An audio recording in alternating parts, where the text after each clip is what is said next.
Republican lawmakers have voted to essentially get rid of an Obama-era action that would ban severely mentally ill individuals from obtaining lethal weapons. Guns, to be specific. The rule, which was finalized by the Social Security Administration in December, bans Social Security beneficiaries from buying guns if their disability payments are handled by an outside party due to their, quote, marked subnormal intelligence or mental illness, incompetency, condition, or disease. So when I first saw the headline on this video, I thought, oh great, another dumbass Young Turks video on gun control that I can rip to pieces.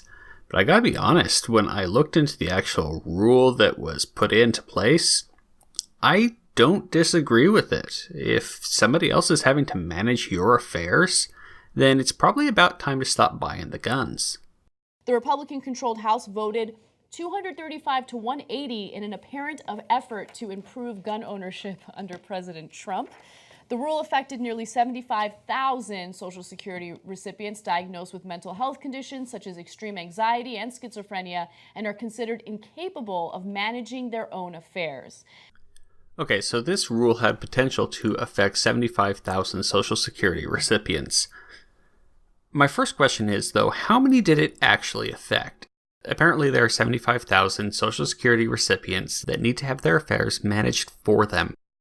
But how many of those 75,000 were trying to buy guns in the first place? It seems like this is a solution to a non-problem.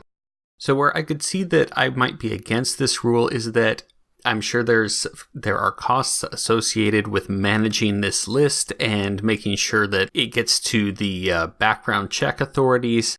What is the cost of trying to keep these people from getting guns when it is very likely that none of them are buying guns to begin with? Something that bothers me about how the Republicans are spinning this right now is that they're saying that this was sort of a last-minute law that Obama signed into place. Actually, they started working on this in 2012 in response to the Sandy Hook massacre.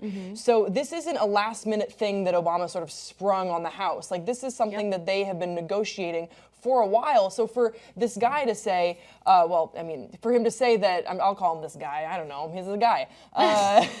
So for him to say that, this is just sort of like slid in and that we haven't been able to debate it properly. You've had since 2012, right. December of 2012. It's absolutely misleading. And I do like CNN for at least taking him to task on responding to the baseline question of what is being proposed here. This wasn't a law that was passed. It wasn't put through debate in the Congress. This is a rule that was put in place by the Social Security Administration, a part of the executive branch under Obama.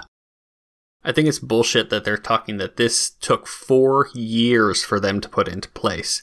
Obama was signing gun restrictions within a week after the Sandy Hook massacre.